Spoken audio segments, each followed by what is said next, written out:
Assalamualaikum warahmatullahi wabarakatuh. Salam sejahtera untuk kita semua. Perkenalkan, nama saya Warsito Kasim SHMH, salah satu dosen pada program studi ilmu hukum Fakultas Ilmu Sosial Universitas Muhammadiyah Gorontalo. Adapun mata kuliah yang saya ampu, yang pertama pengantar ilmu hukum, hukum perdata, hukum pajak, bisnis, dan hukum acara perdata. Pada kesempatan ini saya menjelaskan terkait pengajaran yang saya lakukan pada mata kuliah semester genap ini, yang salah satunya adalah mata kuliah hukum perdata dengan menggunakan sistem delivery interaction dan asesmen. Sebelum menjelaskan lebih lanjut, kuliah hukum perdata saya akan deskripsikan terkait salah satunya adalah mata kuliah wajib bagi mahasiswa pada program studi hukum Universitas Muhammadiyah Gorontalo yang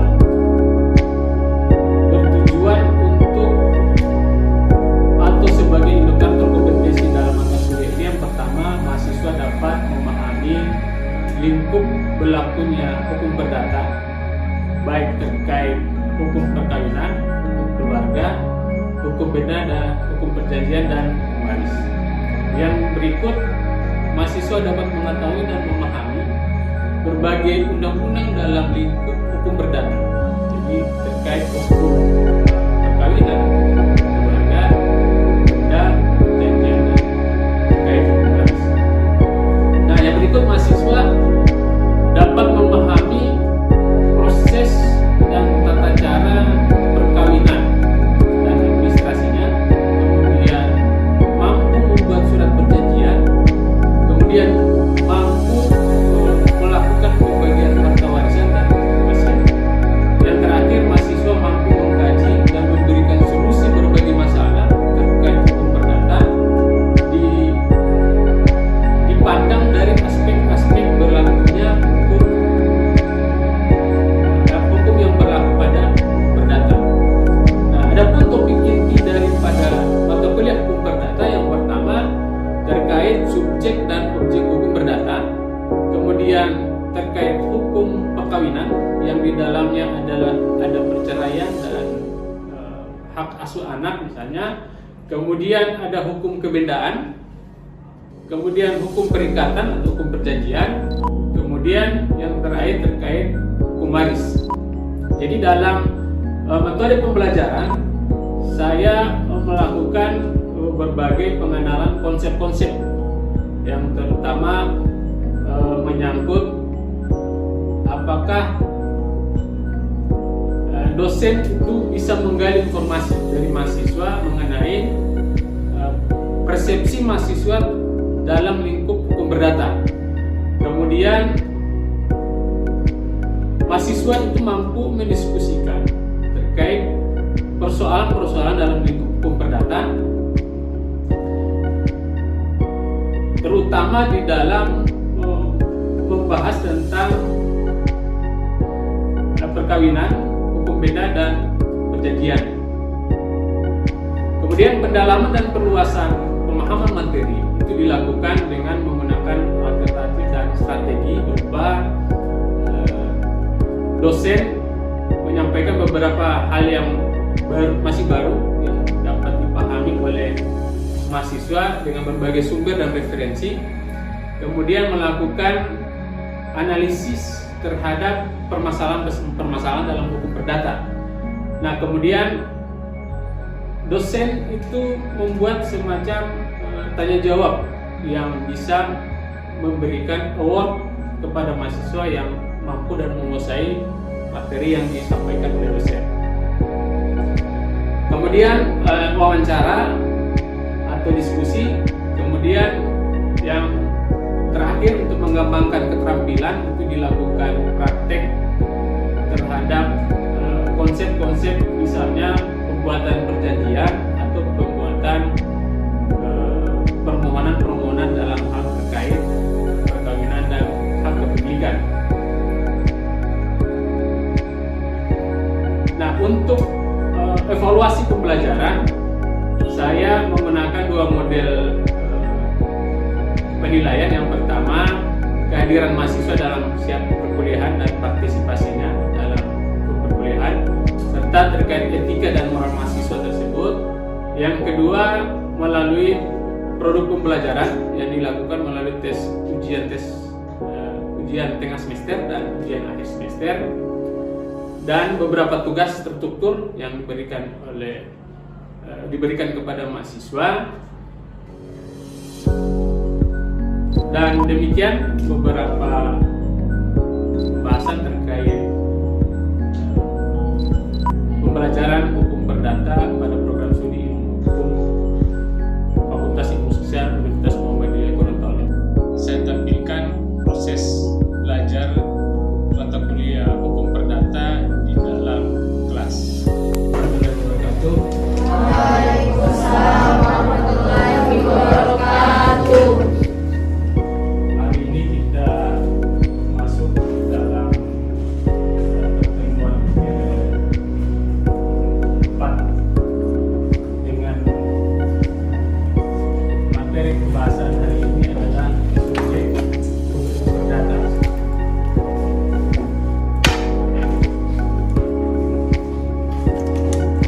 Sebelum saya masuk, mungkin ada yang tahu pengertian tentang hukum perdata.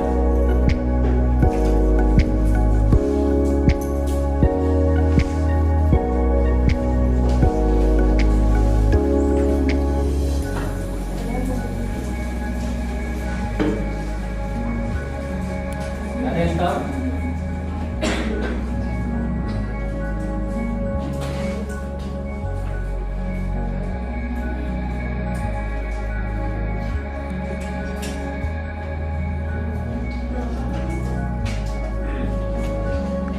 Ya, hukum perdata adalah hukum yang mengatur kepentingan antara warga negara persorangan dengan satu warga negara persorangan yang lain. Jadi di dalam hukum perdata itu ada terkait mengenai hukum perbedaan, kemudian perikatan, kemudian perkawinan, waris, dan seterusnya. Sebelum masuk ke materi itu, kita membahas tentang subjek hukum dalam perdata.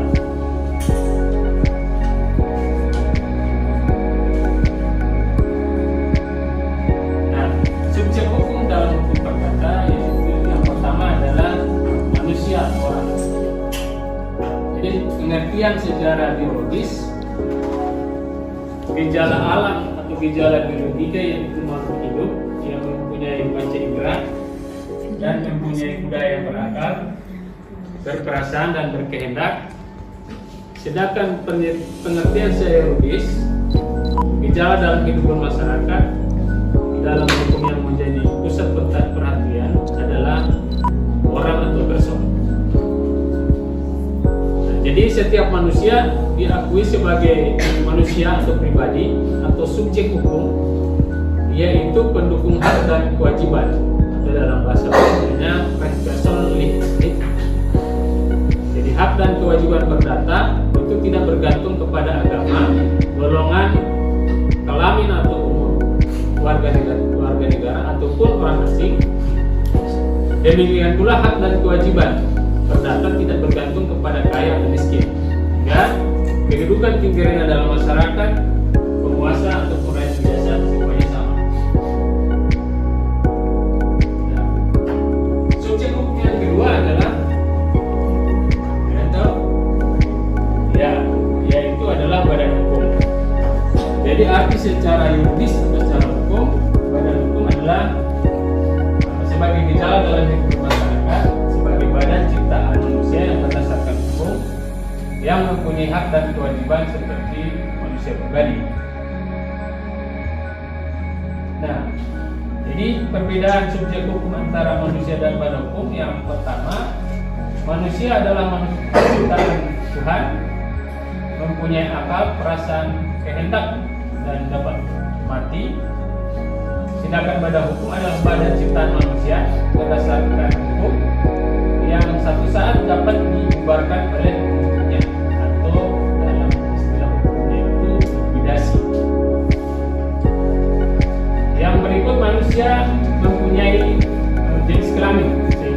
dapat melakukan perkawinan dan memiliki keturunan. Jadi hukum perdata itu mengatur tentang perkawinan dan waris. Tentunya juga mengatur tentang anak. Sedangkan pada hukum itu tidak mempunyai jenis kelamin dan tidak ada keturunannya. Sedangkan yang ketiga, manusia dapat menjadi ahli waris, sedangkan pada hukum tidak dapat menjadi ahli waris. Sampai di sini ada pertanyaan? Ya, kita lanjut ya. Nah, sejak kapan subjek hukum diakui? Subjek hukum diakui sebagai subjek hukum yang diatur dalam ketentuan undang-undang. Jadi di pasal 2 KUH Perdata itu mengatur sejak dalam kandungan. Jadi subjek hukum itu diakui sebagai subjek hukum manusia, yaitu sejak dia dalam kandungan. Sehingga keterkaitan hukum perdata dengan hukum pidana itu ada pengakuan hak subjek. Jadi sejak dalam kandungan pun seseorang itu tidak boleh dilakukan misalnya aborsi, karena dia sudah dilindungi oleh hukum. Nah, kecuali dengan alasan kedaruratan medik, itu yang diperbolehkan dalam hukum pidana. Kemudian yang berikut pasal 3 KUH Perdata, tiada suatu hukuman pun mengakibatkan kematian. Jadi badan hukum itu ada badan hukum yang sifatnya korporasi, yaitu kumpulan orang-orang yang dalam pergaulan hukum bertindak bersama-sama sebagai suatu subjek hukum tersendiri. Karena itu korporasi lebih punya perseroan atau perusahaan merupakan badan hukum yang beranggota tetapi mempunyai hak-hak dan kewajiban tersendiri yang terpisah dengan hak-hak dan kewajiban-kewajiban para anggotanya. Misalnya PT, personal terbatas, operasi dan sebagainya. Sedangkan yayasan itu harta kekayaan yang tersendirikan untuk tujuan tertentu, yaitu untuk kepentingan sosial keagamaan, kemanusiaan dan pendidikan. Jadi pada yayasan tidak ada anggota, yang ada hanya pengurus yang berbeda dengan badan hukum.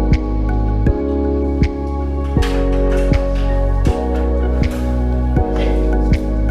Sebelum saya lanjut, ada pertanyaan?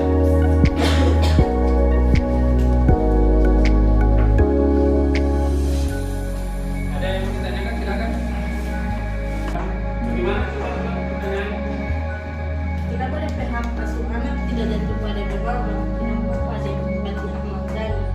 Ya, jadi di undang-undang perkawinan dengan kompilasi hukum Islam, hak asuh anak yang ketika anak itu di bawah umur, itu hak asuhnya otomatis jatuh kepada ibunya.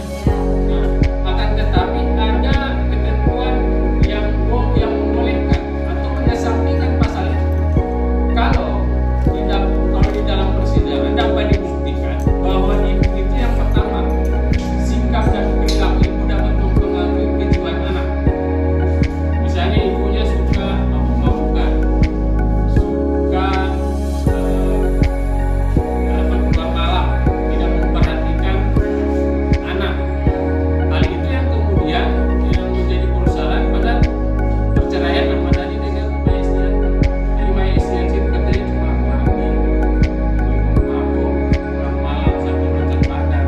Nah, ini yang menjadi pertimbangan hakim. Kemudian hal ini nanti akan mempengaruhi tumbuh kembang anak secara kejiwaan.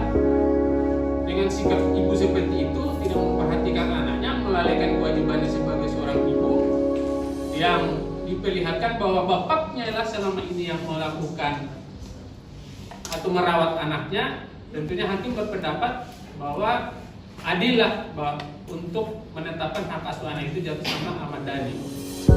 Begitu juga dulu ada artis Sophia Latjuba. Ya, suaminya kan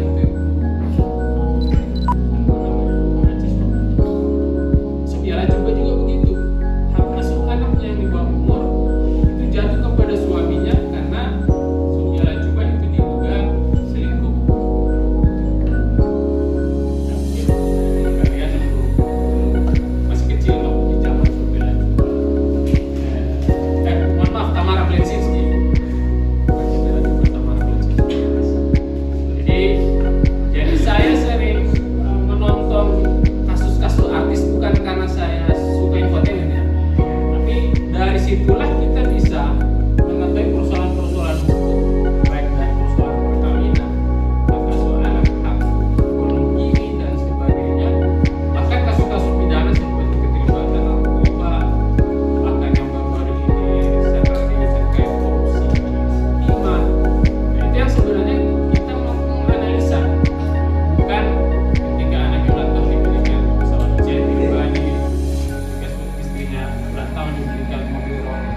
sebagai pelaku tindak pidana pencucian uang, itu analisa hukum yang kita bisa dapatkan di sini, bukan suplemen. Kepemilikan tanah dari warga asing tadi sudah dijelaskan bahwa tergantung dalam undang-undang pokok agraria bahwasanya warga negara asing tidak bisa menguasai tanah yang ada di Indonesia. Akhirnya berdasarkan kenyataan yang kita lihat bersama bahwa contohnya di Gorontalo ini kan sudah ada beberapa tanah ketika kita sudah klarifikasi kita sudah milik orang asing. Kenapa itu kan orang asing yang memiliki? Itu bagaimana Pak? Apakah yang sudah berdomisili di sini atau bagaimana terkait itu yang sudah punya tanah di sini? Dan dengan tadi katanya yang wajib memiliki sertifikat hak milik itu tanah memang 3 hektar atau 30.000 persegi. Nah, bagaimana kemudian dengan orang-orang yang sudah melebihi itu Pak?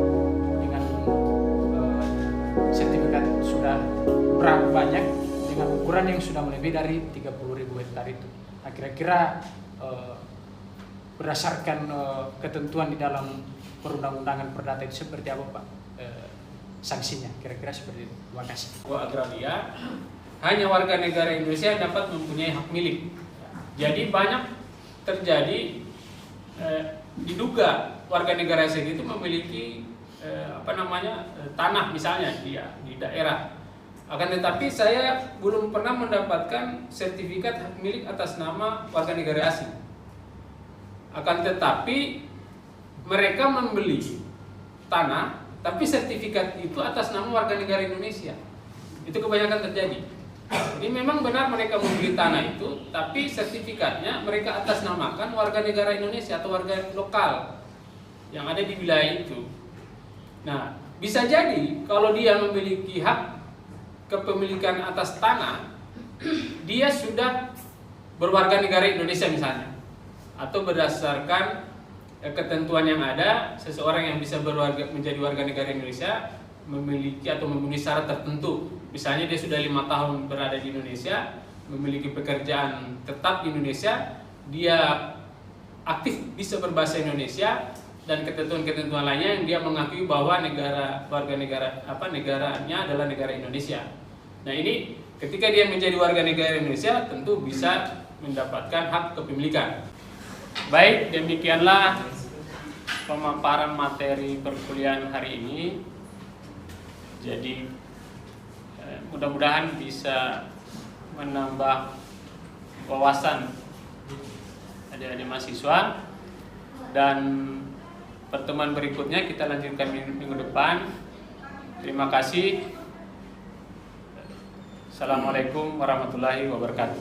Demikian deskripsi mata kuliah hukum